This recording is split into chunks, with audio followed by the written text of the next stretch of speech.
versículo 1 al 7, dice así: Pablo, siervo de Jesucristo, llamado a ser apóstol, apartado para el Evangelio de Dios, que él había prometido antes por sus profetas en las Santas Escrituras, acerca de su Hijo, nuestro Señor Jesucristo, que era del linaje de David, según la carne, que fue declarado Hijo de Dios con poder, según el Espíritu de Santidad, por la resurrección de entre los muertos. Hablamos de que ahí, en esencia, está todo el Evangelio. En su muerte, en su resurrección, en su condescencia, o sea, su humillación, y después su exaltación. Y la esencia del mensaje del Evangelio está en esa pequeña frase: acerca de su Hijo. Esas 4 palabras resumen todo el Evangelio. No es, como ya dijimos, no es un destino al cual Dios nos quiere sacar, librar. Es una persona a la cual Él nos da. El Evangelio es una persona, no un destino. No estamos hablando de salir del infierno y ir al cielo. Cristo jamás habló de destino cuando habló con la gente. Habló de arrepentimiento y habló de vida. Jamás habló de lugares. Nosotros hemos cambiado nuestro sistema, nuestro enfoque. A la gente le hablamos de un lugar. ¿Quieres ir al cielo? No quieres ir al infierno. La Biblia no habla de lugares. Sí lo habla, obviamente, pero no cuando enfoca el Evangelio. El Evangelio es acerca de su Hijo. Tiene que ver con vida, tiene que ver con un propósito, el cual Pablo dijo: para mí el vivir es Cristo y el morir es ganancia. Cristo habló de salir de este mundo, no dijo al cielo, dijo salir de este mundo al Padre. Era un lugar, una persona al cual él iba. El cielo para él era su Padre. El cielo para los creyentes debe ser, no como dijo Pablo, estar ausente del cuerpo, estar presente al Señor. Dice el versículo 5: ¿y por quién? Cristo es el medio, el canal. No olviden que la Trinidad, las riquezas del Padre han sido otorgadas al Hijo. Juan 16 dice: todo lo que el Padre tiene es mío. Y el que ministra esas cosas a la iglesia es el Espíritu Santo. Tomará de lo mío, dijo Cristo, y os lo hará saber. O sea que ahí tenemos las 3 personas: las riquezas del Padre, que son otorgadas al Hijo, y el Hijo las otorga a la iglesia a través de la administración del Espíritu. O sea que el Espíritu Santo es el que comunica a los creyentes las riquezas del Hijo, que terminan siendo las riquezas del Padre. Nosotros somos la riqueza o el tesoro especial del Padre, que ha sido regalo al Hijo y que nos comunica el Espíritu Santo continuamente esa verdad. Tuyos eran, dijo Cristo en Juan 17. Todos nosotros que conocemos a Cristo, tuyos éramos pertenencia al Padre. Y luego dice: me los diste, ahora pasan a ser del Hijo. El Hijo te los vuelvo a dar a ti, guárdalos. No los saques del mundo, pero guárdalos del mal. Tuyos eran, me los diste, y yo lloro por ellos, para que tú los cuides. Y acá tenemos la envoltura de la Trinidad en nosotros como elegidos, que Dios nos ha guardado. Somos su riqueza, su tesoro especial. Otra cosa que nunca meditamos mucho es Efesios 1, no vamos al texto, pero es su riqueza en nosotros, no nuestra riqueza en Dios. Eso es una verdad y se enseña a través de la Escritura. Pero la otra verdad que no meditamos mucho es que los panes eran de Jehová, Antiguo Testamento, le pertenecían a Él. Es su riqueza, es su tesoro en nosotros. ¿Qué halló Dios en nosotros? ¿Qué es lo que en nosotros hay que Él lo llama su riqueza? Muchos han ido a 2 Corintios 4 con eso, a hablar de la riqueza de su Hijo en nosotros. Yo no dudo que eso sea verdad, pero al mismo tiempo yo creo que la elevación de su gracia ha tomado vasijas de barro y hecha las vasijas de honra y gloria, y esto es su riqueza, es mostrar a las generaciones venideras que este barro tan podrido lo ha hecho tan glorioso y admirable para su honra y gloria, para la alabanza de su gracia. Es su riqueza en nosotros. Dice el versículo 5, entonces Él es el medio por quien recibimos la gracia y el apostolado para la obediencia a la fe en todas las naciones por amor de su nombre, entre las cuales estáis también vosotros, llamados a ser de Jesucristo, a todos los que estáis en Roma. Acá viene esa cláusula tan importante: amados de Dios. Si Juan 3:16 significaría todos los hombres del mundo en igualdad, y ya les vuelvo a decir, hay 5 distintos diferentes amores de Dios. Entonces hay que tener cuidado con eso, porque Dios ama en maneras que no son iguales. Cuando hablamos de sus enemigos, Dios ama a sus enemigos. Nos manda a nosotros amar a nuestros enemigos. Pero no ama a sus enemigos como ama a la esposa de Cristo, la iglesia, como ama a sus hijos. Hay un amor general de Dios para con sus obras y para con los hombres. Y en ese amor hay una provisión de Dios que se expresa en su perfección. Como ya he dicho, hay un estudio precioso de Carlson sobre ese tema, los 5 distintos tipos de amor de Dios. Y bueno, aquí tenemos este amor muy íntimo y personal, que cuando dice amados de Dios, ya es un amor de elección. Es un amor para con su pueblo, es un amor para con la iglesia, es un amor de Efesios 5, el cual la amó y se entregó a sí mismo por ella, específicamente. Es un amor bien personal. Por eso dice a todos los que estáis en Roma, no a todos los romanos. También dice que Dios ama a todos en Roma. No dice eso la Biblia. Y dice a todos los romanos, amados de Dios. Quisiéramos decir eso.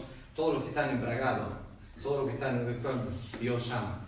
No, la Biblia no dice eso. Sí hay un amor de providencia, pero no un amor de elección. El amor de elección es exclusivo de parte de Dios. Y por eso dice ahí en Romanos 1:7, amados de Dios, llamados a ser santos. Gracia y paz a vosotros, de Dios nuestro Padre y del Señor Jesucristo. Quisiera, por un tiempo, unos momentos hoy, meditar sobre los multiformes propósitos de Dios en Cristo en la encarnación. ¿Por qué es que Cristo se tuvo que hacer carne y habitar entre nosotros? Primeramente que nada, yo había notado algunas cosas, porque quiero que me acompañen algunas referencias. Por la frase que está en el versículo 3 al final, dice, según la carne. Y tenemos que remarcar esto porque, primeramente que nada, la Biblia lo remarca. O sea, y esto es algo que remarca muy extensamente en el Nuevo Testamento. Lo llama la Biblia los días de su carne. O sea, eran los días donde Cristo se asemejó a nosotros. La diferencia entre su carne y la mía, la única diferencia que había entre su carne y la mía, es que la de él no tenía pecado y la mía sí. Pero después, las demás áreas de su carne eran igual a la mía. O sea, sufría cuando yo tenía sed, él tenía sed. Él vivía cansado. La Biblia nos habla de las partes marcadas débiles de su carne. O sea, los que no son pecados, pero son por causa de estar en la carne y vivir en la carne. Por eso, cuando el autor a los Hebreos escribe en cuanto a sus sufrimientos, habla de en los días de su carne. Entendemos que él en el trono, aunque ahora padece y hay una aflicción en su espíritu que está sufriendo, ya no sufre como en los días de su carne. Y Hebreos 5 dice, en los días de su carne, cuando ofreció gran clamor y lágrimas. Y está hablando específicamente de un lugar que es Getsemaní, donde él estaba sufriendo. Ahora quiero que me acompañen algunos versículos para entender esta frase de su carne. Y el primero y particular es Juan capítulo 1, versículo 14. Juan capítulo 1, versículo 14. Y tomé tiempo estos días para estudiar una palabra griega, que no importa si ustedes la escuchan a su oído, porque ni la van a recordar de aquí a una hora. Pero esa palabra griega es una palabra de actividad. Y se utiliza muchísimo en el Nuevo Testamento, pero especialmente en esta palabra en relación a Cristo. Fíjense en Juan 1, se utiliza aquí en el versículo 3. Todas las cosas por Él fueron hechas, y sin Él nada de lo que ha sido hecho fue hecho. O sea que si sacamos a Cristo de la ecuación de la creación, no tenemos mundo, no tenemos universo. El universo, conforme a Juan 3, fue hecho por Él. Y sin Él, el apóstol Juan dice, si sacamos a Cristo de la ecuación, no hay mundo, no hay universo, no hay nada hecho. Todo lo que se ha hecho ha sido por Él. Y aclara Juan, porque Juan le gusta sin Él. Es un tema favorito del apóstol Juan. Cristo dijo en Juan 15, sin mí nada podéis hacer. Y eso habla de la relación de vida espiritual y la vida de santificación. Sin mí no podéis. Cristo mismo lo utiliza de sí mismo en relación al Padre. El Hijo no puede hacer nada si no le fuere dado del Padre. Esa relación. Juan es favorito este tema de dependencia. Sin Cristo no hay mundo. Después, en Juan 1, versículo 10, dice: en el mundo estaba, y el mundo por Él fue hecho. Vuelvo a repetir el tema.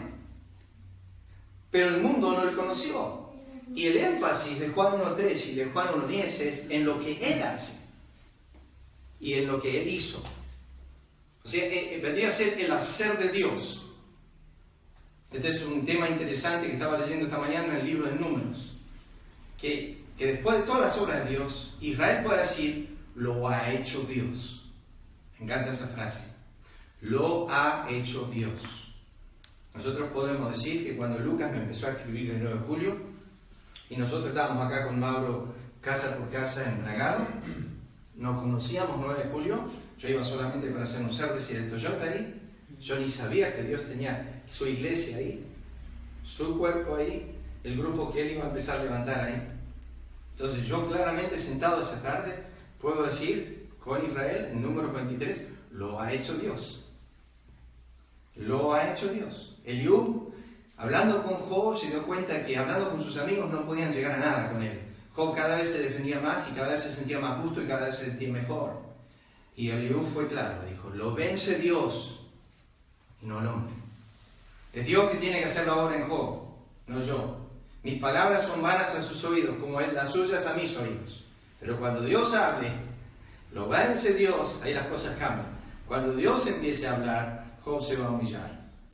Job se va a dar cuenta que realmente ha hablado vanamente, que ha hablado lo que no debe hablar. Cuando Dios se introduce en Job 18, en 38, dice: ¿quién es este que oscurece el conocimiento con palabras sin sabiduría? Está hablando de Job. Y está diciendo: ¿quién te crees que sos? Por más justo que seas, has hablado lo que no entiendes, has hablado lo que no sabes. Y cuando llega al final de su conversación con Dios, dice: una vez hablé y no hablaré más. Cierro mi boca, me siento vil. Entonces, de acá tenemos el hacer de Dios, que es extenso en el Nuevo Testamento también. Pero no es el enfoque que quiero dar esta mañana. Pero fíjense ahora, llegando al versículo 14. Acá cambia el sentido del Espíritu Santo. No lo que Cristo ha hecho, sino lo que fue hecho. ¿Cómo puede ser que el hacedor ahora se ha hecho algo? Él es el que hace todo. Ahora Él mismo se pone bajo el espíritu de ser hecho. Acá viene la obra del Padre. Esto es Hebreos capítulo 10. Me preparaste cuerpo. Acá viene Dios haciendo, Dios formando un cuerpo para Cristo. Juan 1.14 dice: aquel verbo fue hecho carne. Eso es una expresión tremenda, es general, pero eso habla de 33 años, que obviamente van a seguir hasta la eternidad. Eso lo entendemos. Pero quiero empezar a remarcarles este hecho tan importante de lo que Él fue hecho. Fue hecho carne. Es un tema primeramente de habitación. Porque lo dice Juan 1.14, fíjense lo que dice el texto. Aquel verbo fue hecho carne y habitó. ¿Notan esa frase? La palabra griega es poner su tabernáculo. Ahora, si ustedes van, ahí tienen un tabernáculo, ahí atrás. Y tienen las tiendas alrededor del tabernáculo. Cuando Dios vino a Moisés, le dijo: hazme un tabernáculo para que yo habite entre mi pueblo. Pero alejado, distanciado. Dios estaba dentro del tabernáculo y un solo hombre podía acercarse. En realidad dos. Era Aarón una vez al año. Moisés todos los días. Moisés tenía libre acceso a Dios. Pero Aarón podía venir una sola vez al año. Y Dios le había dicho en Levítico 16 las cosas específicas que tenía que hacer para acercarse. Y nunca, dice, debía traer a nadie consigo. Debía estar absolutamente solo. Dios ya comenzó a marcar estos límites cuando en el monte le dijo: ven tú y Aarón solos, no se acerque más nadie. Decir al pueblo: no se acerque, si no van a morir.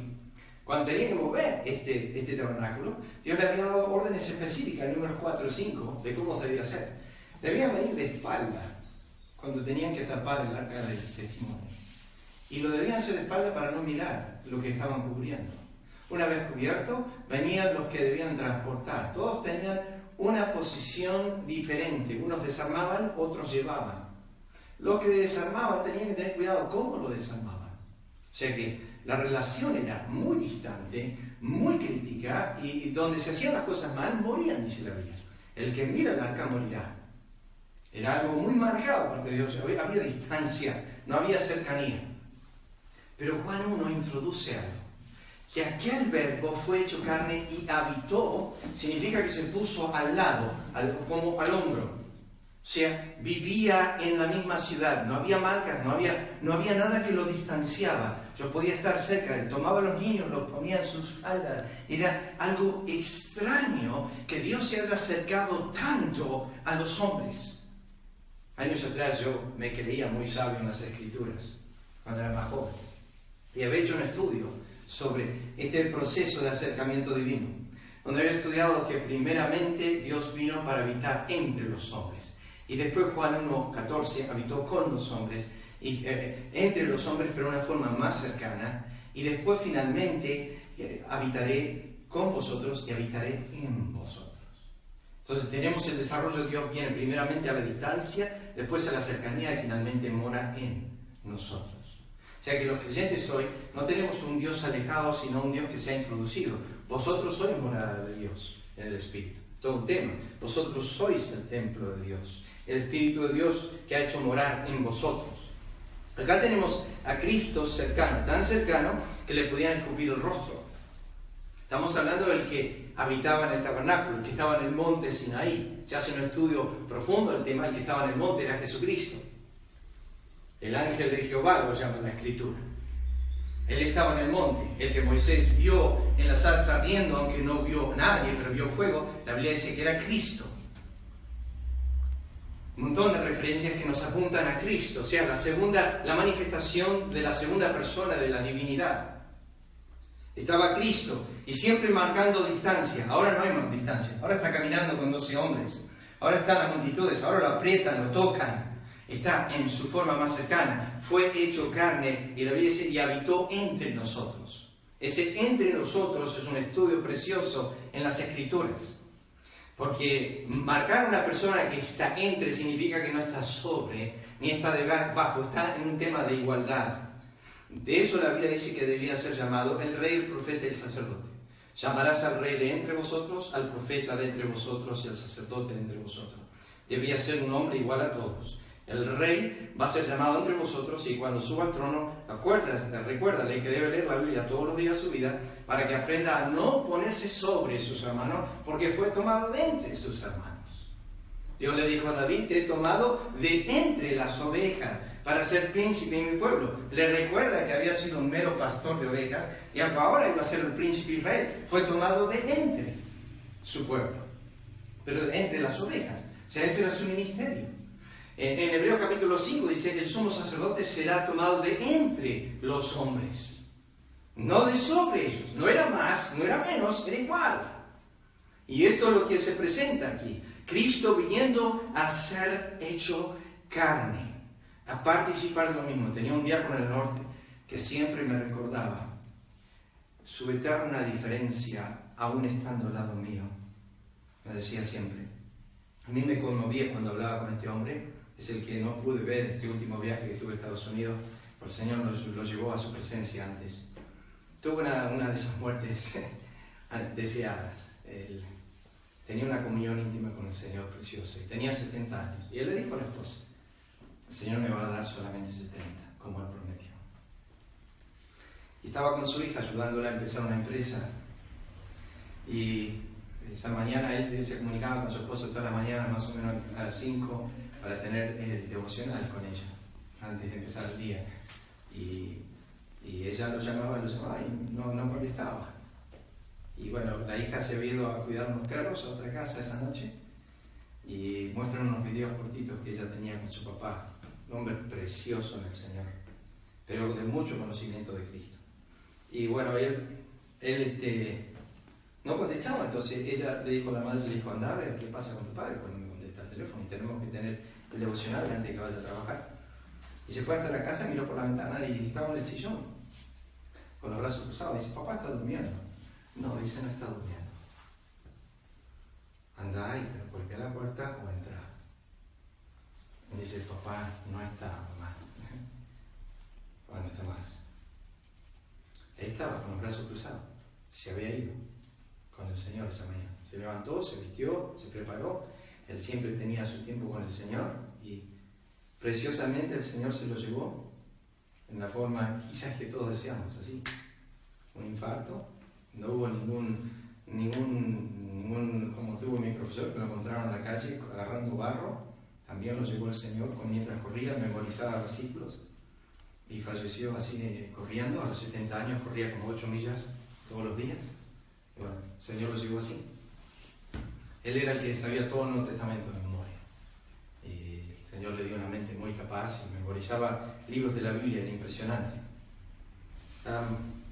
Él me enseñó esto, este diácono. Nunca me dejó la mente.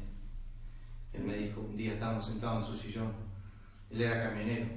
Pasaba horas y horas leyendo el Nuevo Testamento, siempre estudiando, meditando. Y él me dijo, ¿sabes por qué? Una vez me dijo, ¿sabes por qué Juan, el Señor esperó para que muera Lázaro? Dice, sanar enfermedades era algo que el Señor hacía siempre. Pero Él quería que el pueblo vea el poder de su resurrección. Y era imposible que estando vivos podían ver eso, sin esperar que muera. Entonces la muerte establece lo imposible, pero siempre es una oportunidad para Dios. Es la oportunidad de mostrar su poder. Y Él me decía siempre, cuando estuvo a mi lado el Señor, yo y Él éramos eternamente diferentes. Yo pecado, Él santo. Y durante todo su ministerio éramos diferentes. Él justo, yo injusto. Pero dice, cuando está clavado y colgado en lo alto del Calvario, desde allí me mira y me dice, ahora soy como tú. Soy pecado. Y no hay una unidad más cercana que esa. Ahí se hizo lo que yo soy. Pero lo más glorioso es que ahí me hizo a mí lo que Él es. Justicia. Ahí nos unimos en ese lugar, de una forma gloriosa. Acá tenemos a Juan 1.14, aquel verbo fue chocar. ¿Por qué digo que es necesario el pensamiento lo dividí de esta manera? Porque la Escritura lo divide de esta manera. Lo dividí primero los 33 años donde Él se humilló. Se hizo carne porque necesitaba cumplir un propósito eterno de Dios. No podía realizarse la redención estando en gloria. Le dije la semana pasada, las repetidas veces en el libro de Lucas, que Él dice, era necesario. Era la necesidad de su encarnación. Era necesario. Pero fíjense otras referencias. Gálatas capítulo 4. Gálatas 4, versículo 4. Y si no hacemos otra cosa que leer esta mañana y pensar un poco en estas referencias, Gálatas 4, versículo 4. Acá seguimos el hilo de Juan 1.14, porque para mí Juan 1.14 es como el tema que introduce la generalidad de su condescencia, de su humillación, de haber sido hecho carne. Fíjense Juan 4, versículo 4. Gálatas 4.4, perdón. Pero cuando vino el cumplimiento del tiempo, Dios envió a su Hijo. La palabra literal griega es la que tenemos en Juan 1.14, hecho. La palabra ginomai, muy común en el griego, hablando de actividad. Hecho de mujer, hecho bajo la ley. El Espíritu de Dios nos remarca que Cristo nació en una sujeción absoluta a la ley. Que cuando lo vemos en Mateo 5 enseñando en el Sermón del Monte, Él dice, no vine para quebrantarla, sino para guardarla. La Biblia nos habla de su obediencia. Romanos 5. Por la obediencia de uno, no por la obediencia de los que están aquí esta mañana, sino por la obediencia de uno, fuimos justificados. O sea que toda la justificación de Dios a nuestras vidas se produjo porque uno fue obediente a la ley, a la perfección. Y Dios nos bendice en la obediencia de ese Hijo, de su complacencia. O sea que Él vino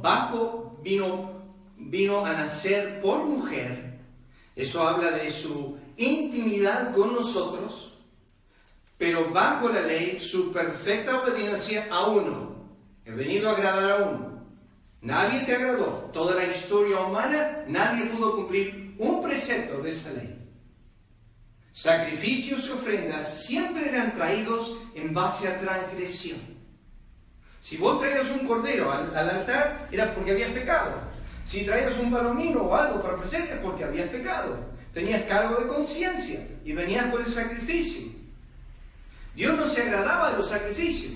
¿Por qué? Porque le dijo a través de Samuel a Saúl, mejor es obedecer que ofrecer sacrificio.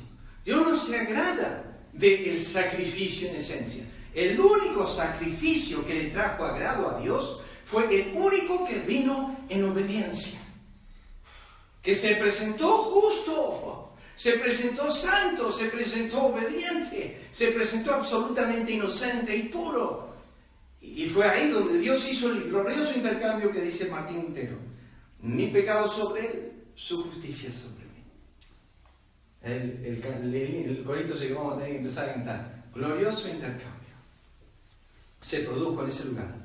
Este es Gálatas 4, versículo 4. Vayamos a 2 Corintios 8, versículo 9. Esto es algo que Él hizo. Él hizo. Piénsenlo, fíjense el versículo 9. Porque ya conocéis la gracia de nuestro Señor Jesucristo, que por amor a vosotros, que es las siguientes dos palabras, se hizo pobre, siendo rico. Es un tema a través de las Escrituras de su humillación. Él se hizo pobre. Y es a través de esa condescencia donde Él abandonó todo, dejó todo. Porque todavía no hemos llegado a Filipenses 2, versículos 7 y 8, donde Él estaba en la posición de Dios y no estimó el ser igual a Dios como cosa que aferrarse, sino que se hizo, dice la Biblia, semejante a los hombres. Era necesario. ¿Dónde entraba la necesidad? Bueno, les digo, yendo un poquito más adelante, pero solo quiero que piensen un momento. Ese Hebreos 2:9 dice, se hizo un poco menor que los ángeles para gustar la muerte. Venía para morir. Se tuvo que hacer esto. No había otro camino, no había otra sed, no había otra forma. Se hizo carne para morir, no para disfrutar el mundo, no para pasarla bien, no para tener un reinado, no para decir, bueno, me gustaría pasear unos días en el mundo, 33 años, vivir ahí, después me voy de vuelta al Padre, a ver qué tal es estar ahí con esta gente. Nada que ver, no había nada de eso. El tema es que ya entró al mundo en un espíritu de pérdida. Se hizo pobre. Tenía que venir para gustar la muerte. Se hizo poco menor que los ángeles. Estamos viendo su condescencia. Tenía que hacer todo esto. Era necesario para redimir tu alma y la mía. Era necesario. Pero estos son los aspectos de sus 33 años. ¿Por qué digo esto? Porque esto tiene que ver con su humanidad desde su nacimiento hasta su muerte. Pero en las últimas 6 horas comienza a ver hechos de sí mismo que son incomprensibles. No tienen ya nada que ver con su humanidad. Tienen que ver con el bautismo. Como por ejemplo, se hizo pecado. Eso no pasó en toda su vida. Eso pasó en las últimas 6 horas de su existencia. Fue hecho maldición, dice Gálatas 3:13. Eso no pasó en toda su vida, pasó en las últimas 6 horas de su vida, donde fue considerado maldito. Entonces, esto de ser hecho carne era tan necesario porque había una deuda que había que limpiar, había una deuda que había que pagar, había algo que él tenía que soportar, él tenía que ser un sustituto y no había otra forma de hacerlo que ser hecho. Y fue hecho por Dios, maldito, y fue hecho por Dios, pecado. Y después Filipenses 2:8 nos dice, y fue obediente hasta la muerte y muerte de cruz. Fue hecho obediencia del Padre, un olor fragante a Dios. Era todo necesario para redimir mi alma. Ahora fíjense Hebreos capítulo 2, versículo 17. Hebreos 2, 17. Con este versículo, porque me había mencionado mis ayudas de griego, que estaba esta palabra genomai aquí. Pues yo busqué todos los textos, son más o menos 690 en el Nuevo Testamento. Hebreos 2. Hebreos capítulo 2. Lo tenemos mencionado, el que yo dije, versículo 9. Vemos aquel que fue hecho un poco menor que los ángeles, a Jesús coronado de gloria y de honra. La palabra poco menor tiene 2 connotaciones. Una es bajó en humillación, menos que ellos. Pero otra es poco de tiempo. O sea que Cristo no se humilló más de los ángeles el resto de su ministerio y su vida. Fue por un poco de tiempo. Porque Él es el Señor de ellos. Él es el creador de ellos. Pero para ilustrarnos cuánto nos ama, tuvo que haber una condescencia, tuvo que haber una humillación. Yo creo que hay varias cosas que pensar esta mañana. Primero es que Él se humilló. Segundo es que en la cruz Él fue humillado. Ahora, si estas 2 verdades siempre están en tu vida presentes, que te humillas y que sos humillado, la tercera va a resultar inmediata, que es exaltación. El que se humilla, dijo Cristo, será enaltecido. Siempre que hay humillación, hay exaltación. Si sos humillado, o si te humillan, o si te humillas vos mismo, es mejor, como dice Pedro en capítulo 5 de su epístola, versículo 5, humillaos bajo la poderosa mano de Dios. Es mejor que nosotros nos anticipemos a la humillación y que no tenga que venir Dios como Nabucodonosor y humillarnos. Es mejor vivir vidas humildes y bajo su mano y humillarnos como dijo Cristo. Es mejor ser el siervo de todos que venir a alguien y que nosotros nos andemos con un espíritu atado y decir, anda a sentarte allá atrás, por favor, porque este lugar no es para vos. Es mejor eso. La Biblia da el proceso de deshumillación a tal punto que Filipenses dice, estando en tanta altura, vino a tanta bajeza, y inmediatamente David dice, Dios lo exaltó hasta lo sumo. Tú no puedes hacer ningún tipo de humillación a la cual Dios no la dé vuelta en exaltación. Siempre. Si tú te humillas, Él va a encargarse de enaltecerte. Y si tú engrandeces a Dios, la Biblia dice, engrandécela y ella te engrandecerá. Siempre es ese principio. Pero fíjense, 2, 14 y 17. Así que por cuanto los hijos participaron de carne y sangre, Él también participó de lo mismo para destruir por medio de la muerte al que tenía el imperio de la muerte, esto es al diablo. ¿Saben dónde se ilustra eso preciosamente? En Goliat, Antiguo Testamento, y David. La espada de Goliat era el instrumento que iba a matar a David. Y fue David que levantó la espada de Goliat y con ella le cortó la cabeza. O sea, el instrumento que tenía que causar temor a David terminó siendo el instrumento que mató a Goliat. El que tiene el imperio de la muerte es Satanás. Y Cristo tomó ese imperio y lo dio vuelta. Y cuando Satanás estaba matando a Cristo en la cruz, no se dio cuenta que esa espada de muerte era su propia condenación. Y que matando a Cristo iba a empezar a morir él. Y que Dios dio vuelta el tema. El tiro, como decimos en Argentina, le salió por la culata. Estaba gozándose en Cristo cuando moría, Colosenses 2 dice. estaba rodeado de los principados y potestades, y ellos se burlaban de Cristo. Ahí estaba, esta es vuestra hora de las tinieblas, dijo Cristo. Ahí estaban rodeando el Calvario, y en ese momento lo que no sabían es que mañana de resurrección iba a ser sorbida la muerte, y ya no iba a tener más potestad de él, y que él tomó el instrumento de Satanás y lo dio vuelta para su propia condenación. Esto es lo que pasó con Goliat. Vino riéndose de un muchacho como David con la espada de Goliat, y Goliat no sabía que esa misma espada la iba a tomar a David y le iba a cortar la cabeza con ella.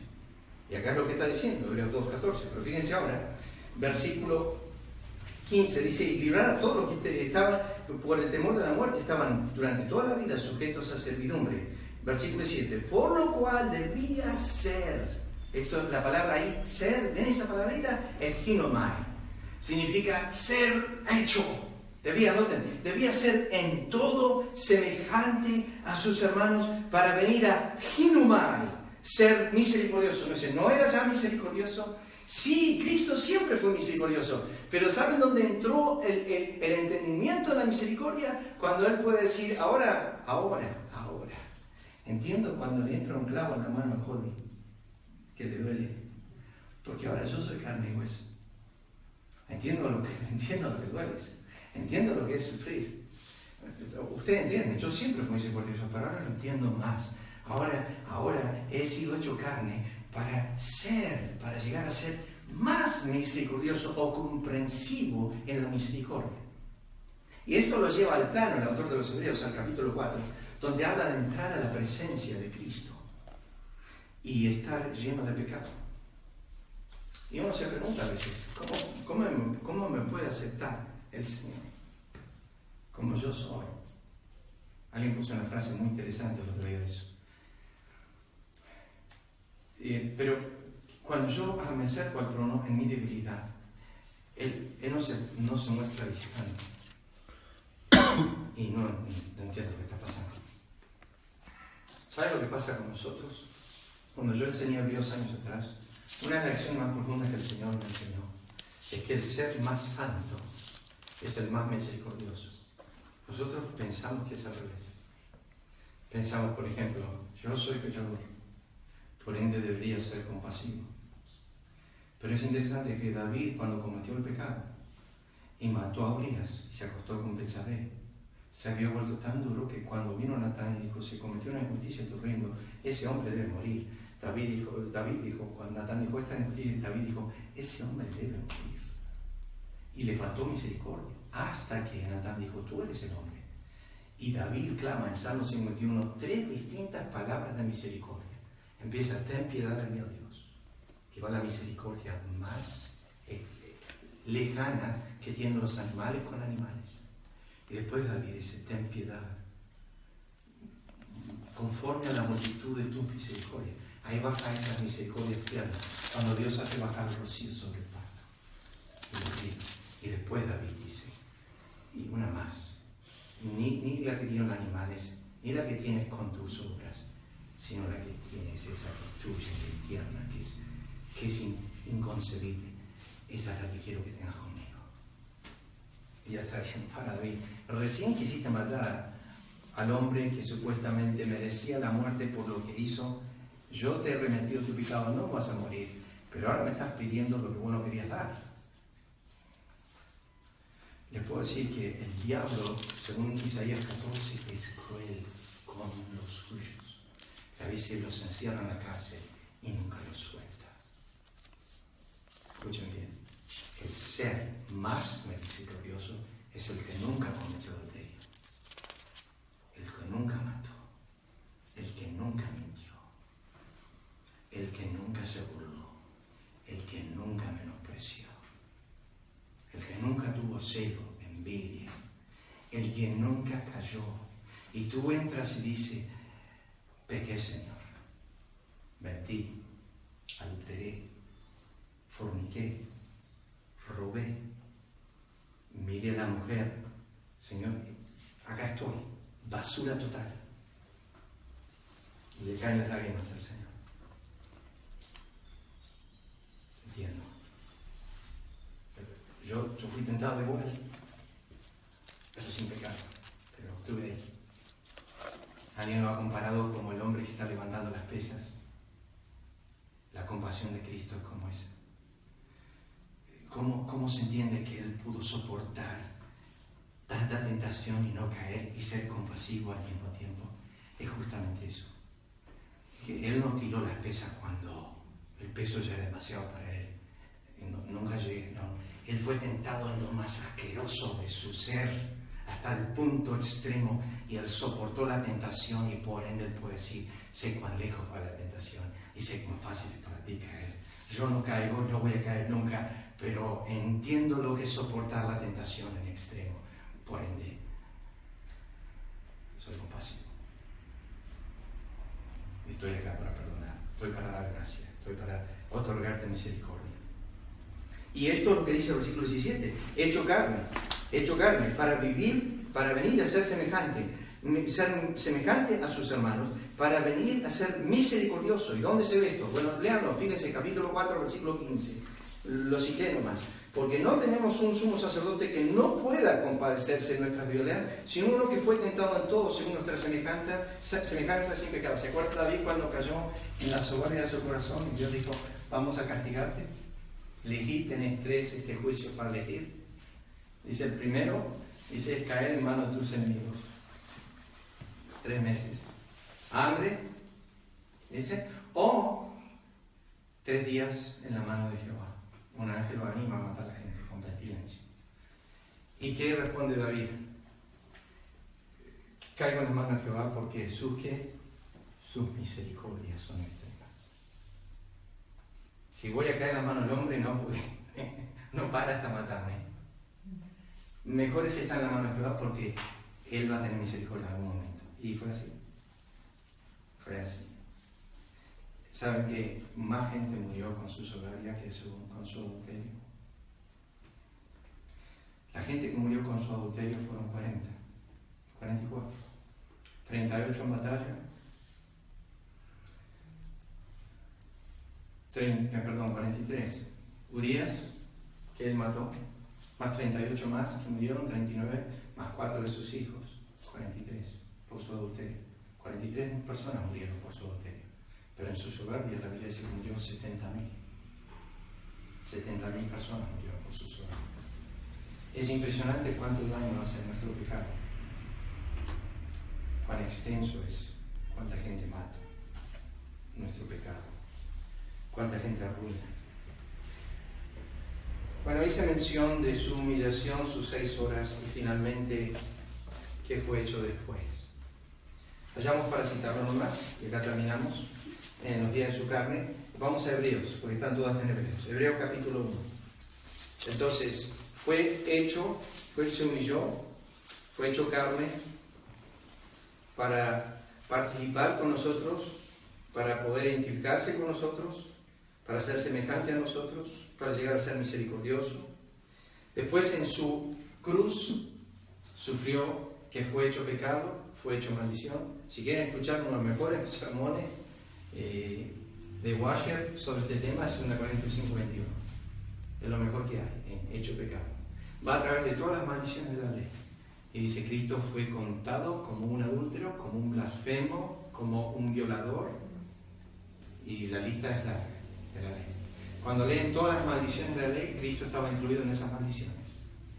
Y cuando Dios lo castiga a Cristo en la cruz, lo castiga como un violador, como un adúltero, como un homicida. No que él fue, pero fue contado como. Porque fue hecho como un violador, fue hecho como un homicida, fue hecho como un adúltero, fue castigado como si lo hubiese hecho, fue contado como pecador, fue contado con los inicuos. Isaías describe en capítulo 53. Ahora, pasamos a su exaltación. ¿Y qué es hecho? Capítulo 1 de Hebreos, versículo 4. Hecho tanto superior a los ángeles. Fue hecho un poco menor que ellos en su encarnación. Ahora en su exaltación es hecho tanto superior a ellos. ¿Por qué? ¿Dónde lo hace superior? Versículo 4. Heredó más excelente nombre que ellos. ¿Qué nombre no tenía Cristo que ahora tiene en su exaltación? Hijo. Sí, porque él estaba escuchando la carta de los hebreos, la enseñanza de hebreos, por eso. Hijo. Ese es el nombre que heredó. Bueno, no era el Hijo eterno, sí. Pero no olviden que cuando Él se humilla y se hace carne, Nunca hubo un hombre en gloria que se llame el Hijo de Dios. Él heredó el nombre Hijo como hombre. Sí, eternamente fue Hijo, pero lo hereda como hombre. Y a este hombre, Dios el Padre dice, es mi Hijo. Es de mi complacencia. Y la gran pregunta de todos los hebreos es, ¿a cuál de los ángeles le dijo Dios jamás, mi Hijo eres tú? No hay ninguno de los ángeles que reciben ese título. Y han sido los mejores.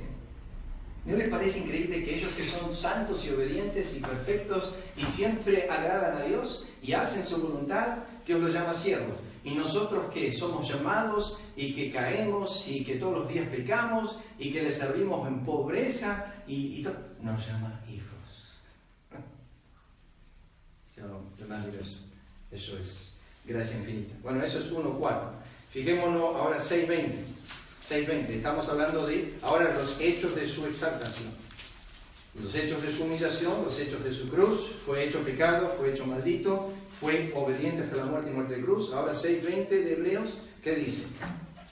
Dice así: donde Jesús entró por nosotros como precursor, hecho sumo sacerdote para siempre, según el orden de Melquisedec. Él intercede por nosotros. Eso está en Hebreos. Pero es hecho sumo sacerdote. Fíjense, 7.22. 7.22. Por tanto, Jesús es hecho fiador. Cuando yo enseñé este texto en Hebreos años atrás, empecé con este libro cuando era pastor allá en el norte de Estados Unidos. Me encantó Hebreos. Pero déjame decirle acá, hecho fiador, todos los comentaristas van a un solo lugar: Génesis 41, 42. Cuando ahí viene Judá y se presenta delante de Faraón, de José. En el 44, perdón, al final de la conversación. Y le dice: nos mandamos una macana, oh rey. Está hablando con su hermano y no sabe qué es. Dicen, el problema es este, que te contamos acerca de nuestra familia y te dije que quedaba mi hermano menor, pero es el único que tiene mi padre y no puedo volver, porque José le dijo que quede Benjamín. Ya está, váyanse todos, están libres. No puede volver. Judá, ¿se acuerdan?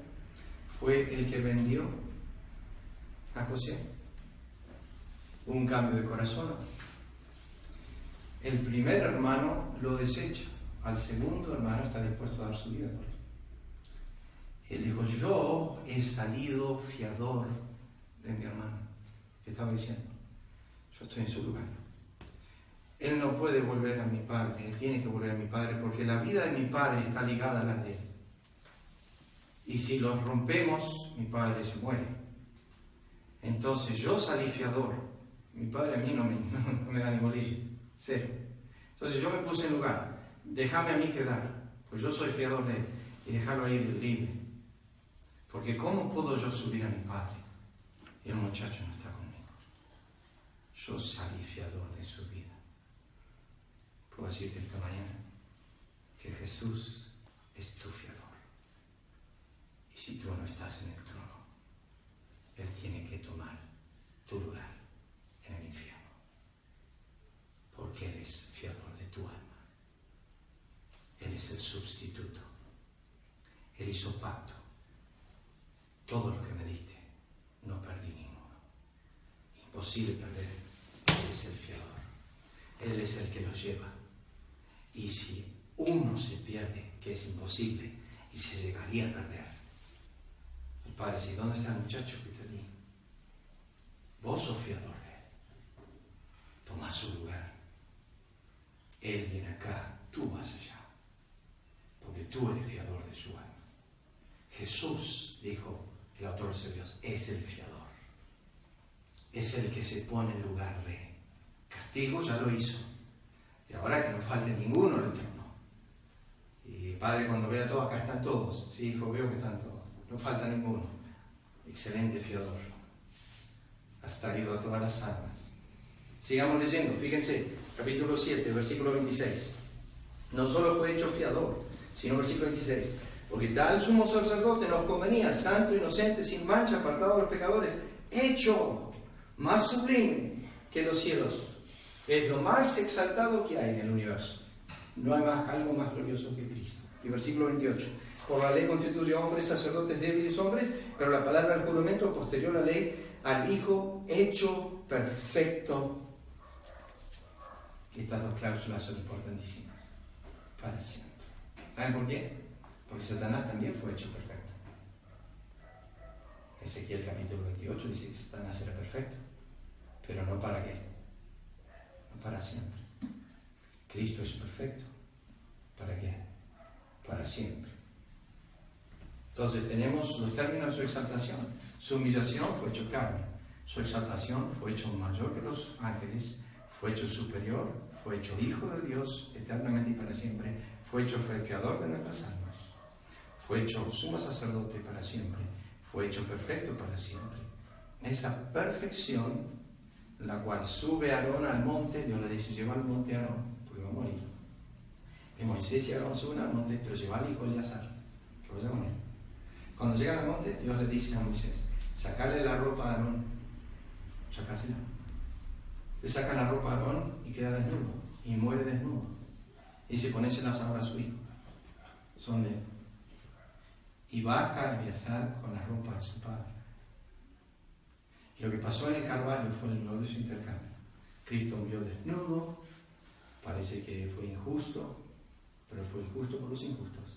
Y estás tú ahí. Y Dios toma las vestimentas de su hijo y las pone sobre ti, te da su justicia.